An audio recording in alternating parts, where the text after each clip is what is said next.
The key challenge for companies that are willing to penetrate into this market are several myths that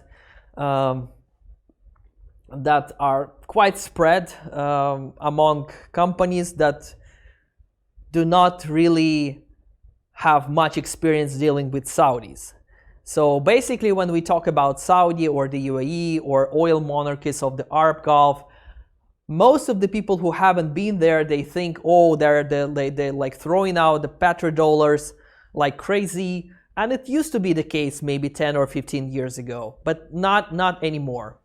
So there are sheikhs and princes that have a lot of money, and you can charge like 3x, 5x, and 10x price, and you can get extra profits. So sometimes you can, but it's not a very common case. So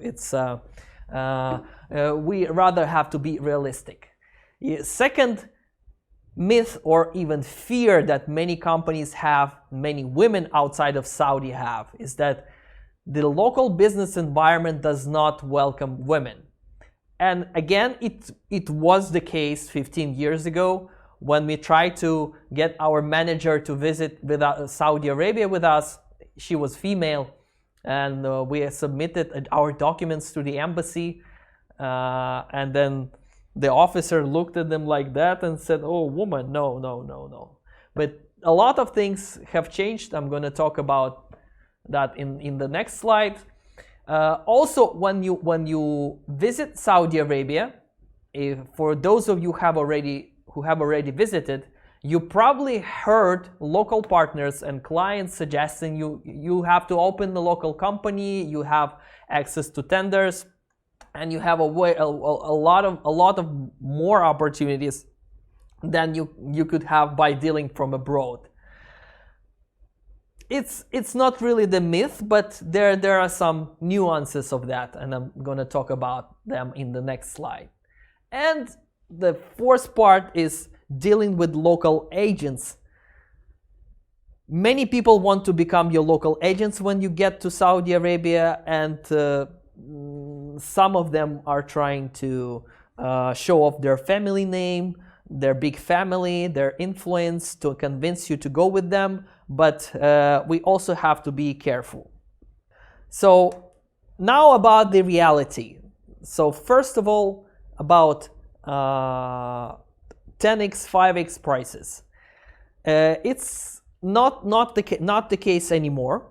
Of course, there is room for all companies from all over the world, but the companies that dominate so-called mass B2B markets in Saudi Arabia are those who have stuff in Egypt, Jordan, Palestine, Iraq, also Pakistan and India. So these are the companies that are most represented in the local market.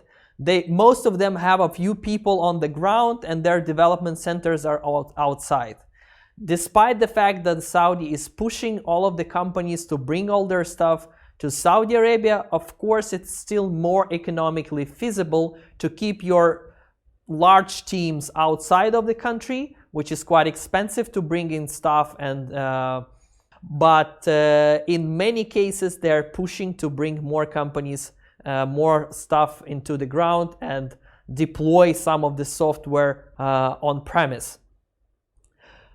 As of pricing, this is the main let's say category that your company is going to compete with. But of course, the price and quality depends on how big your client, what's the industry, what's the type of service you provide, how unique your service is, and your service is really unique and critical for Saudi market or for some companies. Of course, you can charge 2x, 3x for your services, and it's going to be paid.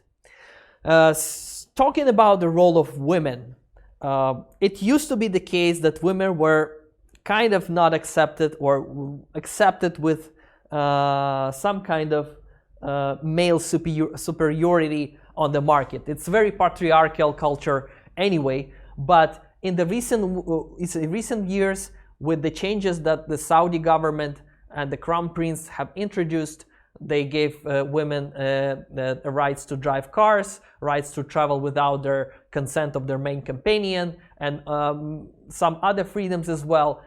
Women started getting accepted in business and government as well. So they started getting an appointment for high government positions. They are accepted as business negotiators.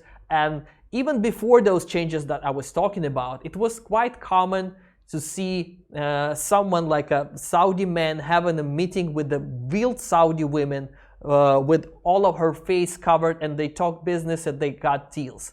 It sounds strange for a European who is used to see someone face to face, but this was a very common case in companies even before the changes, and now it is a norm. So if you have a professional woman as business development staff, or as IT developer, you could be absolutely sure that she will be accepted as a professional, and in some cases she may even have an advantage over men in some aspects like business negotiation. People generally like to deal with someone who is pleasant, who is good looking, and that relates both to men and women. So there is no difference.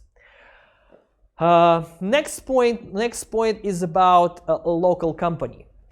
Whenever you pay your first visit, you probably get suggestions from your local partners that you should establish in Saudi Arabia. And this is a wise move to make when you have guarantees that this move will bring you more business.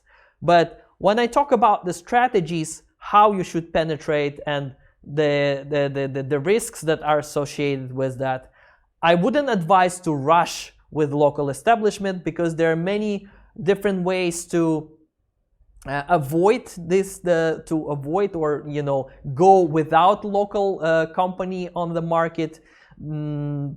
You have to be sure that by getting a local representation or local establishment, you will get more business opportunities than what you have now. Talking about the big names, or your potential partners who are trying to show off their family name, show off their connections, telling you that they will represent you and will get you a lot of business. You also have to be very careful and selecting when dealing with them, because big family name does not always mean big money. Big family name does not always mean big influence. So you really have to evaluate all of those partners and be selective when choosing them.